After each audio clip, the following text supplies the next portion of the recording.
Hi there. I didn't start playing TF2 during its golden age. I started during Meet Your Match. A time when matchmaking broke servers, competitive split the community, and no one could agree on what TF2 was supposed to be anymore. By the time I joined, TF2's identity wasn't just evolving, it was fractured.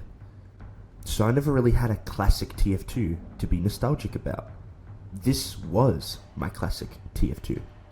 When I first discovered TF2 Goldrush, recommended to me by a few friends, it didn't feel wrong to me. It felt different. Very different. And it made me quite curious. So then, let's address the community criticism head on. Because, factually, TF2 Goldrush is historically inconsistent. The era TF2 Goldrush is trying to emulate feels very displaced. Some tweaks to certain weapons during this era, which weren't present in the original but are present in Goldrush, reflect developer preference more than historical reality. And you know what?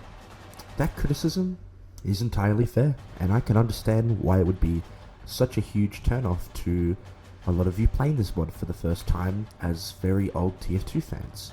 The mod was advertised and depicted as a historical representation, a time capsule of when TF2 was once great. However, the historical framing realistically is shaped by developer bias. So, if you judge Goldrush as a serious historical reinterpretation, it fails. Despite the mod's historical framing being shaped by developer bias, showing what history should look like, not what it actually was. But I think that's where people stop too early.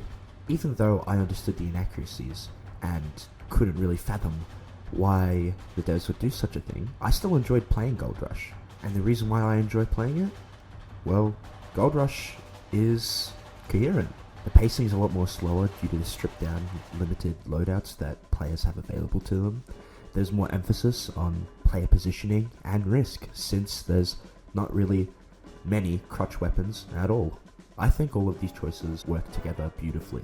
The inaccuracies for me didn't ruin the experience, but it does explain why the game feels a little different than the time it was trying to emulate.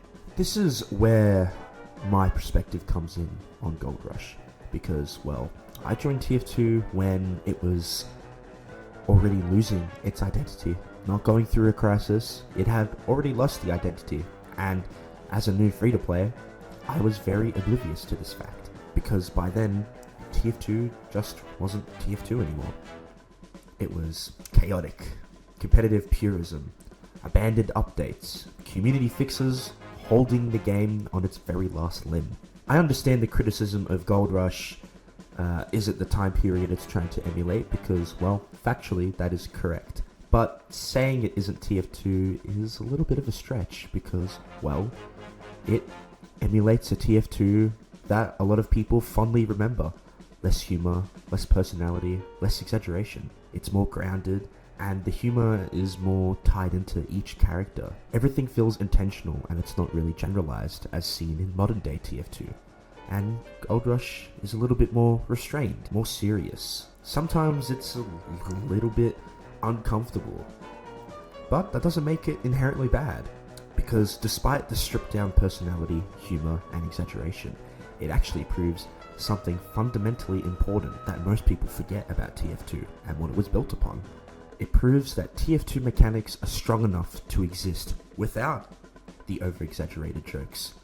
And I'll say this, Goldrush isn't meant to be a replacement for TF2. It's a reinterpretation of what once was. And honestly, I think it's a damn good one. This is why I still kind of see Goldrush as a time capsule. Because, well, I never got to experience this version of TF2, and for what it's worth, it captures what it was trying to emulate very, very closely, just with minor tweaks to weapons. That's it. That's not really that big of a deal. And it shows a time where TF2's future wasn't decided yet. It captures a mindset where experimentation felt possible. TF2 hadn't fully committed to this competitive purism ideal and leaning into the whole esports scene and in tandem tearing down a community with it. And you know what?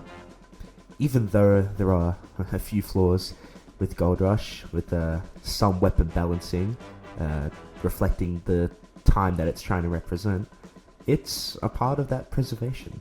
I can understand why TF2 Goldrush is mostly negatively received, because the inconsistencies are very real, the bias is clearly visible.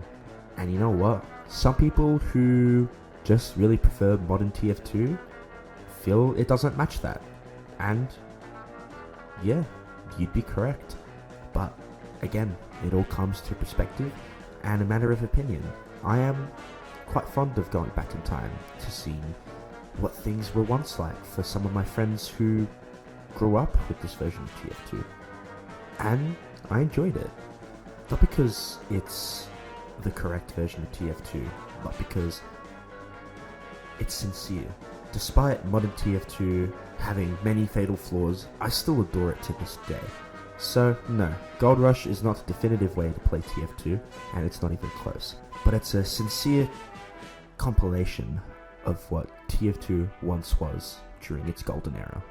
At the end of the day, I'm still someone who joined during TF2's most controversial period. Goldrush really gave me a look into a version of TF2 that most people adore and love and are very nostalgic for. A version where the game's identity was still uncertain, but it knew what it was trying to be. Goldrush doesn't pretend to have the answer to all of our modern TF2 problems. But honestly, I think that's exactly what belongs here.